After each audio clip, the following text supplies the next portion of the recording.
AP EAMCET 2026కి సంబంధించి మనకు ముఖ్యంగా ఎంసెట్ ఎగ్జామ్ కి వెళ్లే ముందు అసలు మనం ఎటువంటి డాక్యుమెంట్స్ తీసుకెళ్ళాలి అండ్ అలాగే మన హాల్ టికెట్ లో ఎటువంటి పాయింట్లు చెక్ చేసుకోవాలి, మన ఎగ్జామ్ రోజున ఎలా బిహేవ్ చేయాలి అంటే చిన్న చిన్న తప్పులు చేయడం ద్వారా చాలా ఇబ్బందులు అయితే రావడం జరుగుతుందన్నమాట. అవన్నీ ఈ వీడియోలో డీటెయిల్ గా చెప్తాను.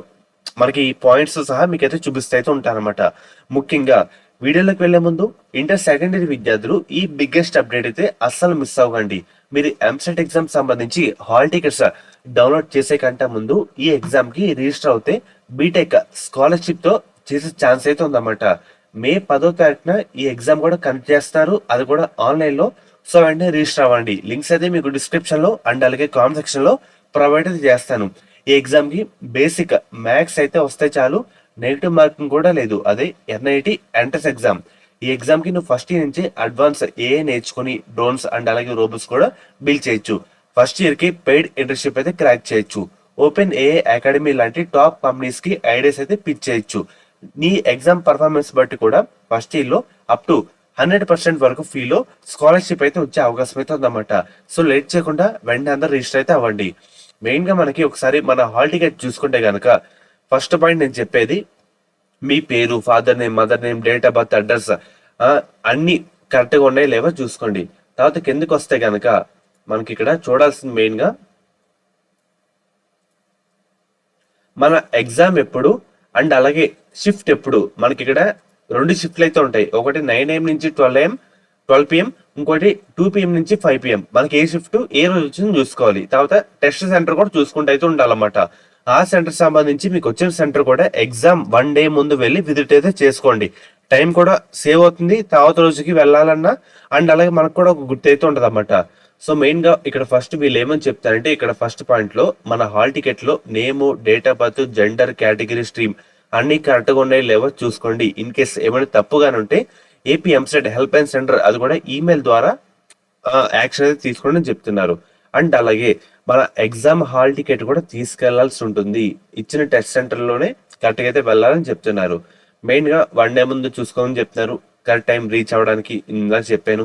అండ్ అలాగే మన hall ticket EAMCET exam hall ticket తో పాటు ఒక ఐడెంటిఫికేషన్ ప్రూఫ్ అయితే ఉండాలి. ఉదాహరణగా ఇంటర్ హాల్ టికెట్ కానీ, లేదంటే పాస్పోర్ట్ కానీ, పాన్ కార్డు కానీ, ఓటర్ ఐడి కానీ, ఆధార్ కార్డు కానీ, డ్రైవింగ్ లైసెన్స్ కానీ, వీటిలో ఏమన్నా సరిపోతుందన్నమాట. అండ్ అలాగే తర్వాత బ్లాక్ అండ్ అలాగే బ్లూ పాయింట్ పెన్ అయితే పట్టుకెళ్ళండి. మన రఫ్ వర్క్ చేసుకోవాలన్నా చాలా అంటే చాలా హెల్ప్ అయితే కావడం జరుగుతుంది.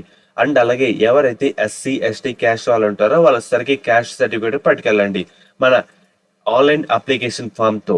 అండ్ అలాగే మనకి మార్నింగ్ ఎగ్జామ్ అయితే అంటే 9 AM నుంచి 12 PM ఎగ్జామ్ అయితే 7:30కి లోపలికి అయితే అలౌ చేస్తారు. అదే మధ్యాహ్నం 2 PM కి అయితే 12:30 నుంచి అలౌ అయితే చేస్తారు. మధ్యాహ్నం 1 అవర్ లేదంటే 2 అవర్స్ ముందే అయితే వెళ్ళండి. 1 minute కండిషన్ అయితే అమలు అయితే ఉంది. 1 minute లేట్ అయినా లోపలికి అయితే అలౌ అయితే చేయరు. మనకి ఎగ్జామ్ కి వెళ్ళిన తర్వాత చెక్ ఇన్ ప్రాసెస్ లో మన బయోమెట్రిక్ కూడా తీసుకుంటారు, మన photo, left hand thumb impression కూడా. కాబట్టి చేతులకి మెహందీ, ఇంకు ఇవేం లేకుండా ఉండేలా చూసుకోండి. ఉంటే చాలా ఇబ్బంది అయితే పడుతుందన్నమాట. అండ్ అలాగే మన ఆన్లైన్ అప్లికేషన్ ఫామ్ కూడా ఇన్విజిలేటర్ కి అయితే హ్యాండ్ ఓవర్ అయితే చేసేయాలి. మన ఫోటో అండ్ అలాగే సిగ్నేచర్ కూడా దాంట్లో అయితే ఉండాలన్నమాట. హ్యాండ్ ఓవర్ చేయకపోతే మీ రిజల్ట్ అయితే విత్ హెల్డ్ అయితే ఉంటుంది. కాబట్టి అందరు కూడా హ్యాండ్ ఓవర్ అయితే చేసేయండి. అర్థమవుతుంది కదా. అండ్ అలాగే ఇన్స్ట్రక్షన్స్ కూడా ఫాలో అయితే అవుతైతే ఉండండి అని చెప్పారన్నమాట. మెయిన్ ఇక్కడ 1 minute కండిషన్ కూడా దాని గురించి కూడా చెప్తున్నారు. మీకు మెయిన్ గా సిస్టమ్ అలర్ట్ చేసిన తర్వాత అది కరెక్ట్ గా వర్క్ చేస్తుందా లేదా క్లియర్ గా చెక్ చేసుకోమని చెప్తున్నారు. ఇన్ కేస్ వర్క్ చేయకపోతే సో మెయిన్ గా మీకు అలౌట్ చేసిన సాధ్యత చెప్తే వాళ్ళు ఇంకో సిస్టమ్ అయితే అలౌట్ చేస్తారు. మౌస్ అండ్ అలాగే మానిటర్, కీబోర్డ్ అన్ని కరెక్ట్ గా వర్క్ చేస్తుందా లేదా వెంటనే అయితే చూసుకుంటే అయితే ఉండాలన్నమాట. అండ్ అలాగే తర్వాత calculators, mathematical log tables, papers, cell phones, watches, large spectacles and అలాగే ఎలక్ట్రానిక్ గ్యాజెట్స్, మనకి లూజ్ షీట్ ఆఫ్ పేపర్స్ ఇవేమి లోపలికి అయితే అలో అయితే లేదు. మనకి రఫ్ వర్క్ చేసుకోవాలన్నా వాళ్ళే షీట్స్ అయితే ప్రొవైడ్ చేస్తారు పేపర్లు. మళ్ళీ మనకి తిరిగి వాళ్ళకైతే హ్యాండ్ ఓవర్ అయితే చేసేయాలి అని చెప్తున్నారు అనమాట. మెయిన్ గా మనకి టైంలో వెళ్ళిపోవాలి. అండ్ అలాగే ట్రావెలింగ్ ఖర్చులు కూడా వాళ్ళైతే ఎవరని చెప్తున్నారు. అండ్ మెయిన్ గా రఫ్ పేపర్ కూడా ఇక్కడ 18 కూడా 18 ఏమని చెప్తున్నారంటే రఫ్ పేపర్ కూడా వాళ్ళైతే ఇస్తారు, మళ్ళీ తిరిగి వాళ్ళకి ఇచ్చేయాలని చెప్తున్నారు. మెయిన్ గా మన హాల్ టికెట్ కూడా అడ్మిషన్ టైం వరకు ప్రిజర్వ్ అయితే చేసుకోవాలంటే దాచుకోవాలని చెప్తున్నారు. మెయిన్ గా మనకి ఎంసెట్ ఎగ్జామ్ అయిన తర్వాత తెలిసి తర్వాత కౌన్సిలింగ్ అయితే ఉంటుంది కదా, కౌన్సిలింగ్ అయిన తర్వాత కాలేజ్లో జాయిన్ అయ్యే టైంలో కూడా సో ఇది హాల్ టికెట్ కూడా చూసుకోండి, ప్రజలు దాచుకోండి అని చెప్తున్నారు అనమాట. మెయిన్గా ఇవి అయితే ఉండాలి.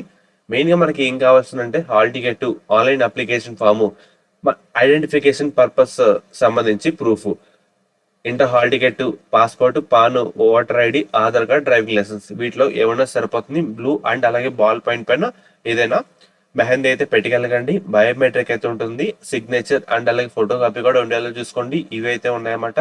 ఎటువంటి డౌట్ అని ఒకసారి కామెంట్ అయితే చేయండి, మీకు రిప్లై అయితే ఇవ్వడం జరుగుతుంది.